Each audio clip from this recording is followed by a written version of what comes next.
On, on ne prépare pas souvent des épinards avec du beurre. On les fait cuire à vapeur et ou bien on les ajoute à la marmite avec peu d'eau et avec d'huile.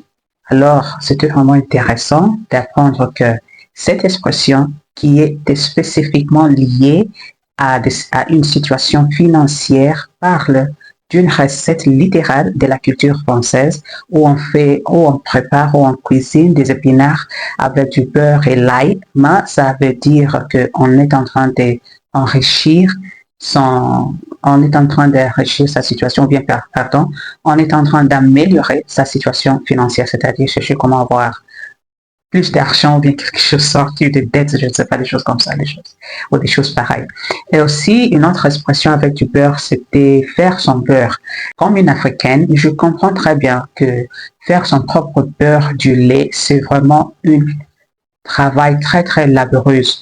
Je ne sais pas comment ça se fait, mais j'ai écouté des tantes et des grands-mères en parler, alors je comprends que c'est un travail un peu difficile, mais après avoir sorti du beurre, du lait, quand on les vend, on a de l'argent, n'est-ce pas?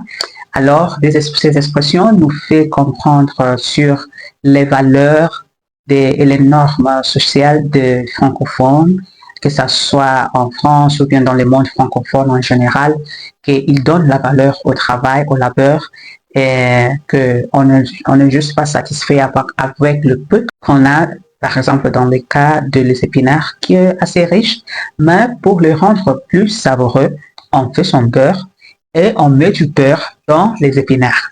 Ben, c'est vraiment spécifique, c'est vraiment visuel et graphique si vous avez le sens, une bonne sens de l'imagination, non? Alors, ça m'a vraiment aidé à comprendre, à apprécier aussi les cultures de les Français.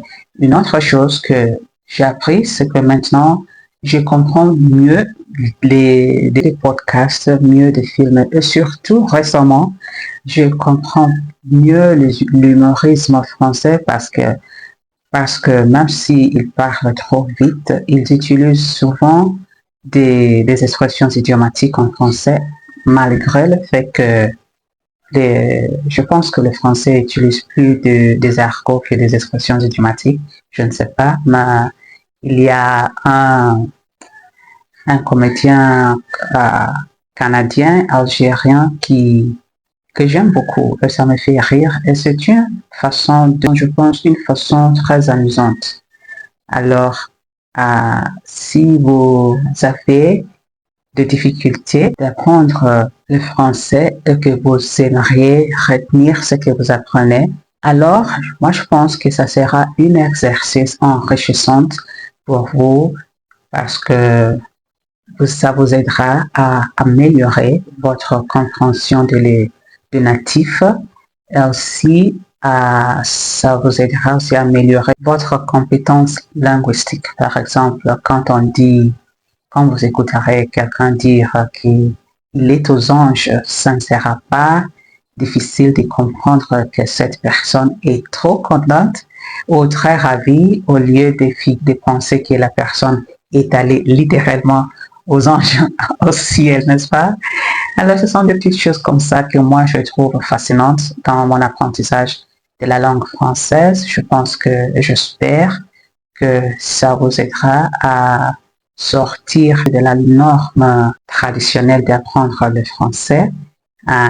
Et je pense et je sais que ça vous aidera à améliorer aussi votre fluidité parce que si vous pouvez répéter ces expressions, ce sont des phrases un peu longues, par exemple, pas très longues, mais c'est un lien de mots, non? Alors, si vous arrivez à dire quelque chose comme il a les dents sur les planches, elle veut mettre du beurre dans ses épinards, elle veut son beurre et l'argent du beurre, elle fait son beurre, ça vous aidera à mieux retenir ce verbe et aussi ce nom. Ça vous aidera aussi à les appliquer dans votre pratique quotidienne. C'est tout ce que j'ai pour vous aujourd'hui. J'espère que c'est utile pour vous et on se verra dans la prochaine vidéo. À tout à l'heure, à très bientôt. Merci.